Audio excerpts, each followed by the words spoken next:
to my inaugural video. Welcome to Gloria Loves Crafts. Today I'm making a thank you note.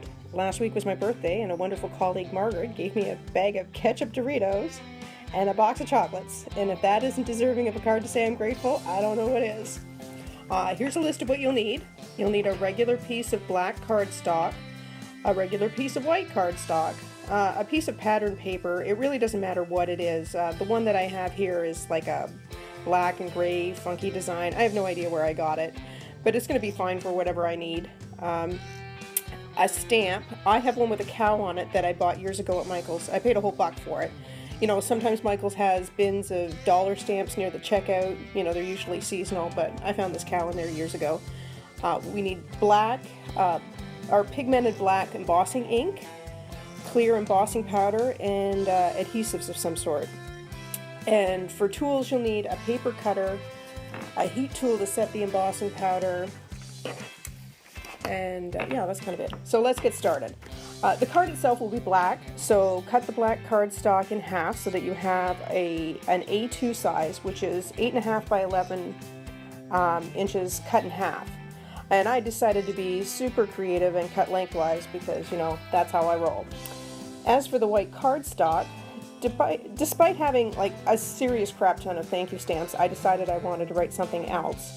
And because it's a cow and because I saw a similar card on Pinterest, I decided that I wanted the front to read Muchos Gracias on the outside, and my text on the inside reads, your generosity is only surpassed by your good looks. I'm pretty sure Margie will think that's funny. Margie's husband is a cattle farmer, so she'll get the cow joke. To print on the cardstock, just use your regular home computer printer. What I do is I format the pages having 2 columns and then hit the center for the text. For the front of the card, I want the text to be below the stamp, so I want it near the bottom. So I put it in the lower quarter of the first column. And for the center section of the card, I want it centered in the middle of the card. So I tried to center the text in the middle of the bottom quarter in the first column. And I use Microsoft Word. The text I used is called Bradley Hand ITC with a font size of 20. And yes, you can run cardstock through your home printer. It gives you infinitely more options for text and clip art. So cutting of the printed cardstock as follows. The actual dimension of the card, like, you know, just the front of the card is 4¼ inches by 5½ inches. For the inside, which is the easiest part, I just want the white to be slightly smaller than the black, so it's cut 4 inches by 5¼ inches. So I'm just shaving off a 1/4 inch so you can just barely see that little black border on the outside. Okay, on the front of the card, the outside, I want the pattern piece to be directly on the black cardstock. So I'm cutting that one by 4 inches by 5¼ inches. So I'm shaving off a 1/4 inch for that one, because again, I want to be able to see that little black border there. And I want some of the pattern to show. So the white front piece, I'm going to cut to 3½ inches by 4¾ inches. So I'm shaving off a 3/4 inch from like the black piece, and it'll be a 1/2 inch smaller than the pattern piece. And again, just eyeball this so that everything looks centered. I mean, nobody's going to measure anything, so you're good. So fold your card. The black cardstock that I'm using is pretty stiff, so I'm using my bone folder, but I never freaking get these things perfectly square, you know? Oh well, I give up. It's not perfect, but if it was too perfect, Margie will never believe that I made it. For the white inside part, I'm just sponging the edges with a little black ink to make it look a little nicer. I'm just using crappy, cheap black ink. I live in the sticks, and when I started crafting, I got most of my craft supplies from the local stationery store, so there's no point in buying fancy craft ink when regular business stamp ink works just as well. You know, if it's stupid and it works, it ain't stupid.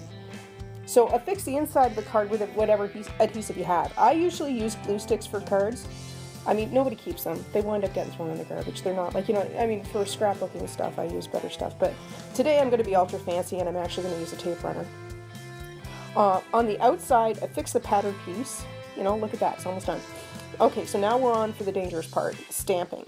Okay, using a pigmented black embossing ink, stamp the image on the front white piece. You don't have to do it with this particular ink. You know, you could use regular embossing ink and black embossing powder. That will work just as well. But I went to a craft show a couple weeks ago, and I just bought this stuff, so I'm itching to use it. And I realized that this stuff isn't particularly new, but it is new to me. I just discovered it. So, oh thank God, the stamp turned out just peachy. Sometimes this part takes me a couple of tries, but the craft guards are smiling on me today.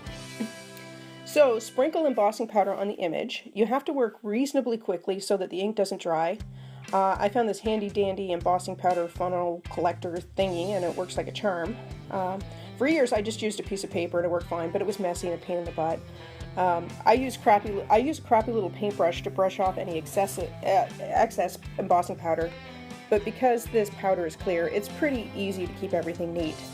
And I put my powder away right away. I advise everyone to do the same thing. I cannot tell you how many times I've managed to dump jars of powder, glitter, and various other crap all over my desk.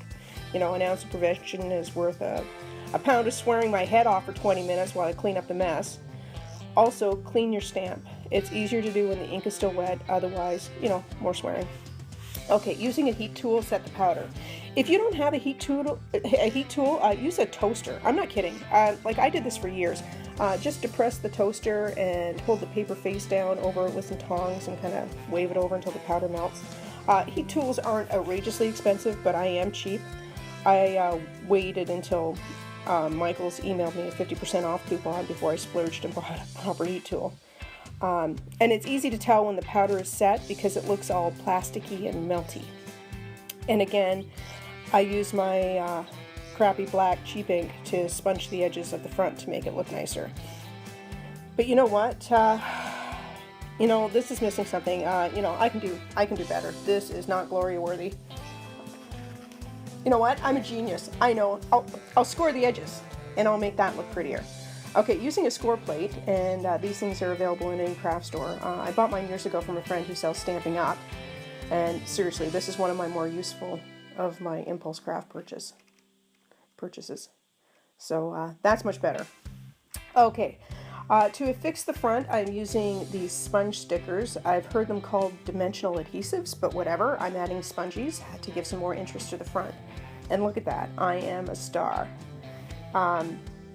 This is a simple card that only takes a few minutes to do, and I'll just sign it using my favorite pen given to me by Jim, who's another colleague who got me for Secret Santa a couple years ago and had no idea what to get me and got me the perfect gift. Anyway, and if you want to make this card even simpler, you could do it without the embossing. I mean, regular ink would work just as fine. This is my very first video, and you know, I'm doing this as a way of justifying my outrageous collection of craft supplies. I plan on publishing one a week. This is the first one, and I already see issues with lighting and, you know, the position of my tripod. I also had to do extensive editing. I did this in my pajamas because I didn't think anyone would be able to see that, but, you know, what can I tell you? I'm learning as I go. I hope that you enjoyed this video. Feel free to like, subscribe, share, write, whatever comments you feel inspired to share. Thank you, and I hope that crafting brings you as much joy as it does me, and happy crafting!